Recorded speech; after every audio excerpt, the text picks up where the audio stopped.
欢迎来到我的频道。这期视频是整个系列的一个引言，就是关于这个标题的。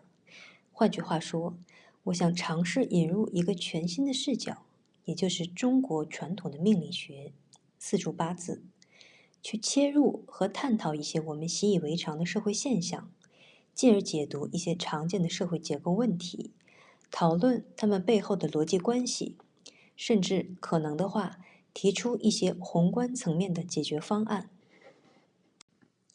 关于这个系列的视频其实是有文稿的，我会同步发表在 GitHub 上面。这个我先说明一下一个用词问题，在很多英文翻译里，五行生克里面的克，除了直接用汉语拼音的克之外，通常会翻译成 control， 也就是控制。但我个人不太认同这个翻译啊，因为在五行理论里，克并不是一种绝对单向的控制关系，而是一种有条件的制约关系啊，它会因为力量的强弱、结构的失衡而发生变化啊，甚至出现反克。所以在我的翻译选词中，我更倾向于使用 restriction， 强调的是限制和制衡，而不是完全控制。此外，关于生克关系的英文 generation restriction relationships， 为了方便，在今后的文稿和视频中会统一省略为 GRR 的缩写模式。生克关系是可以指代很多方面的，五行的生克关系，食神之间的生克关系社会力量之间的生克关系。具体是什么意思呢？之后再具体讲解。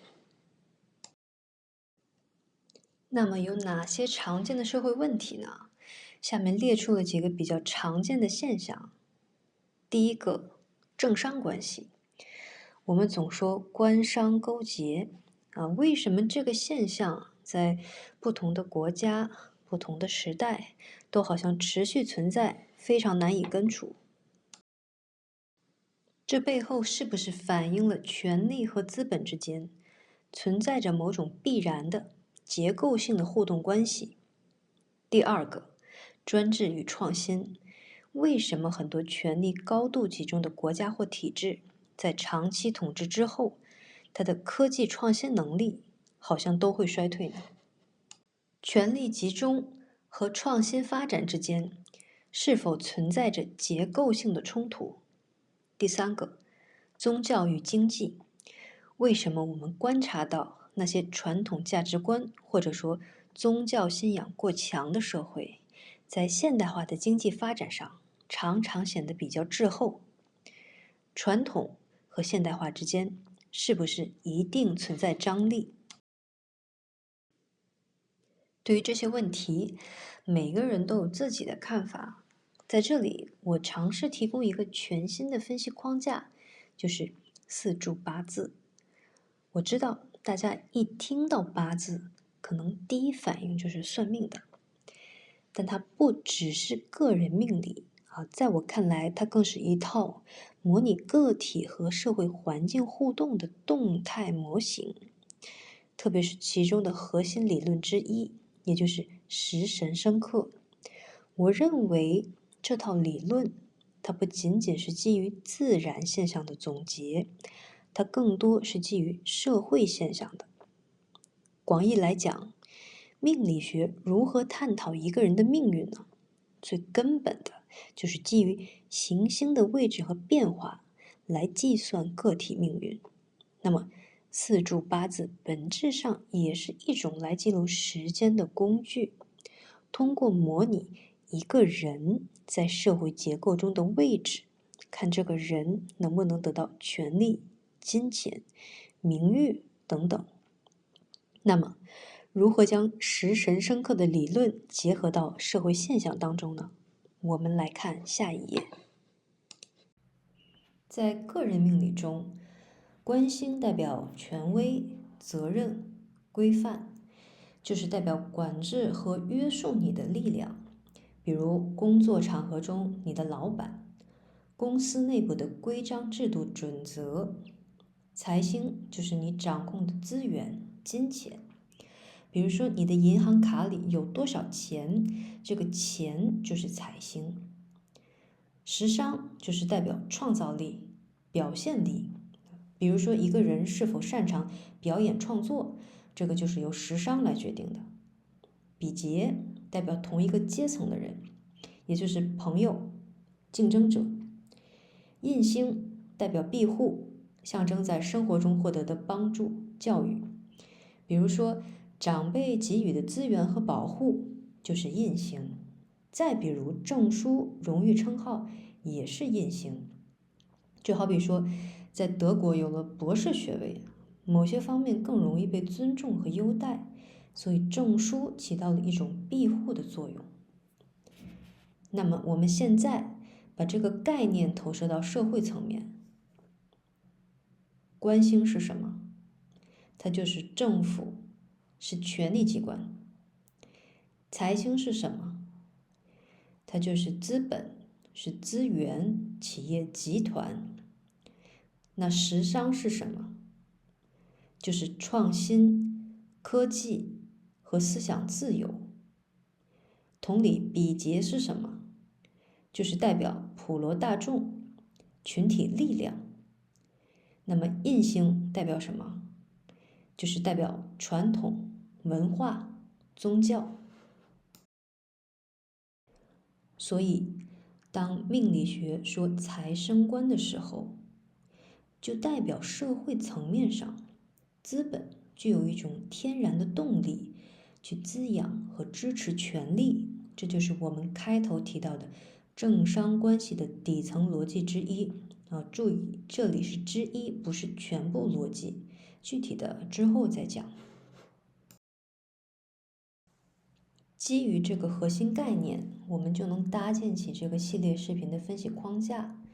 这个系列视频我计划这样展开：首先，第一部分基础概念，学习总是要由点及面的，我会尽量用比较通俗的语言，逻辑清晰的把这套框架的基础知识，也就是阴阳五行、食神以及它们的生克规则，先梳理清楚。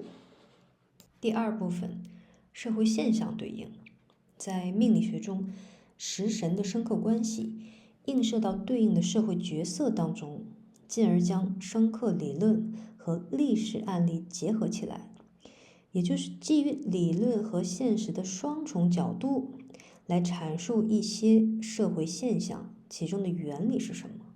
比如说，财星克印星，为何资本会冲击传统道德？再比如说，食伤克官星，创新力量为何天然挑战权威？再比如说，食神生克理论当中，反生为克的概念如何运用到权力和资本之间的博弈？也就是说，当资本过于强大时，是如何反过来控制权力的？第三部分是这一系列视频里的核心部分，也是在我看来最有价值的部分。通过构建5种极端社会模型，将模型简单化、极端化，分别为官本位、财本位、印本位、比劫本位和食伤本位，探讨这些社会结构的特点、可能产生的问题及其走向。什么意思呢？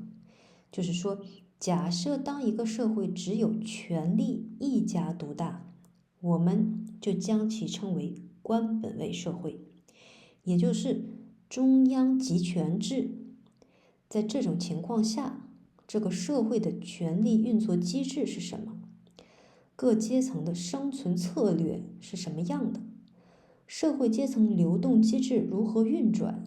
社会矛盾和困境是什么？甚至这种社会的崩溃路径是什么？在讲完了极端社会模型之后，我们再进一步的分析现实生活中的具体国家案例。为了实现这个目的，决定引入一个量化的模型，也就是食神社会雷达模型构建，制定一定的量化标准，然后用 AI 评分，尽可能的客观一些。为了验证这个制定好的模型，接下来就是以史为鉴，带入过去已经灭亡的国家或者朝代，来验证一下这个模型。最后呢，就是分析当代的具体国家案例。这里需要强调的是，绝大部分现实国家都是至少2种元素以上为主的社会模型结构。比如说，美国是典型的时商生财结构，印度属于印兴生比劫的类型。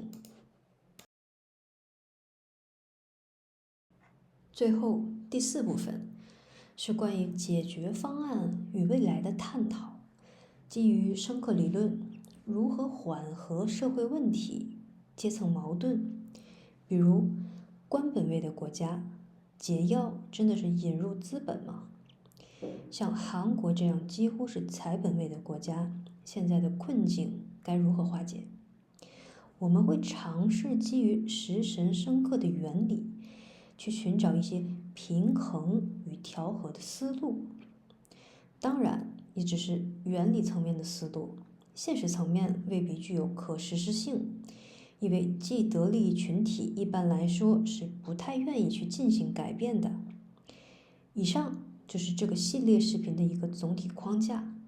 如果你对这个话题或者对这种分析视角感兴趣，欢迎订阅我的频道。下期视频正式开始，从基础概念讲起。谢谢大家。